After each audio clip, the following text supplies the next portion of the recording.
Player comparison, Tidjane Salaun edition. We have a best case and a worst case comparison for Tidjane.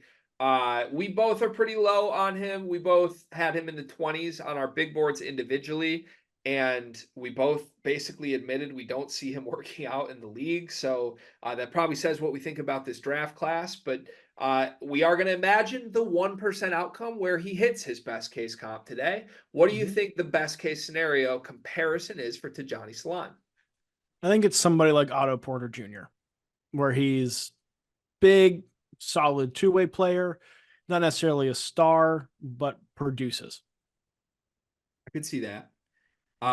What is actually now I'm curious of this. What did Otto Porter's like best season look like statistically? Do we know? Did We he do have not like know. one really good season? He had a couple. Like it's easy now to think of Otto Porter as being just like the end of the rotation guy, but he was the third pick in the draft at a Georgetown that 2013 class. He started his career with Washington. He got up to his last season in Washington before he got traded to the Bulls. So, oh no, this was with the Bulls. He averaged 17.5 points per game. In Wow. 2019. All right. So I was all over that, loving that comp until you said the number 17. And now Now I'm gonna fight that you. was over 15 games. In the 41 games before that season with the Wizards, it was 12.6. But basically from 2015 through 2020, he was averaging between 11.5 and 15. All right. I still have to fight you because that's the rules of the game. And 15 games is 15 games. I don't think Tidjane Salaun could average 17 a game in one game, let alone in however many. I went with one that I'm well familiar with, and I feel actually pretty good about this. As mean as I have been to Tidjane Salaun, I do think there's a world where he becomes this player and ends up in the NBA for a long time. I went with Tayshaun Prince. Tayshaun Prince was Ooh. a super, super skinny 6'9", but elite defender because of how well he moved, because of his switchability. He could guard point guards, he could guard bigs because of his length. And I think if you're drafting Tidjane Salaun, yes, everyone's going to make the Giannis comp, but the reality is he's just really fluid. He is positionally versatile, and he's going to need to be able to make his money defensively over anything else to stick in the league. Tayshaun did that, and the highest points he ever scored per game was 14. He had a couple seasons as a double-digit scorer at 14 a game. I like that because I think Salon's key to lasting is having the same kind of impact that Tayshaun Prince did on those Pistons teams, which was to use your size and fluidity to be a high-end defender and then make the open threes when it comes to you. Mm-hmm.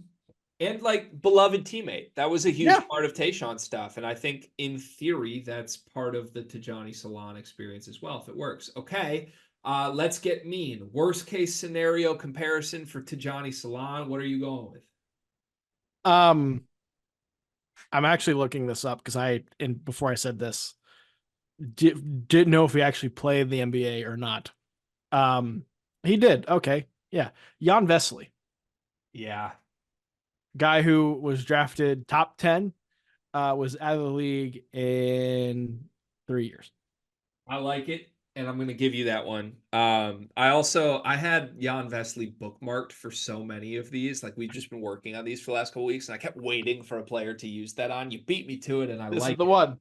It's a good one. I've said this one 4 times since we started the scouting report video. It's Sekou Doumbouya for me. He was a French prospect, just like Tidjane. Literally everything that's being said about Tidjane was said about Sekou when I had to talk myself into him with the Pistons. Like, look how well he moves. He's so young. And then it just became clear like the dude couldn't play basketball at all. It didn't matter how good he looked running up and down the court. He couldn't do anything. Like he was out of the league faster than I could snap my fingers. So I hope that doesn't happen with Tidjane. I'm going to give you Jan Vesely because I do think like a team is probably going to pick Tidjane pretty high, and that's sort of part of the Vesely experience. But want to go Tayshaun Vesely? Does that feel good? Tayshaun Vesely. So I'm even good conceding Sekou to you, given the French connection, and I know how much that hurts you. Oh, oui. Let's go back. I feel good about Vesely. Tayshaun and Vesely. Thank you for watching this video. We have a bunch more of these, 5 per day that we are rolling out leading up to the NBA draft on the Sleepers Media channel. The NBA draft is coming up, and I've got something awesome for you. We are partnering with the people at NBA 2K Lab. NBA 2K is the best video game on earth. The people at 2K Lab are making some awesome stuff to make that game even more fun, and they just launched their 2024 NBA Draft Simulator, where you can find the official Sleepers Media big board. We ranked our top 75 players in this draft class. Me, Carter, Brian Ralph, Riley Davis. We did it together, and it is featured on the 2K Lab NBA Draft Simulator. You can take control of any team in the draft, play GM with just one click, and see our entire rankings before these videos even come out. Check out the link in the description of this video to try out the draft sim for yourself, and you can find more mini games at nba2klab.com/nba-mini-games.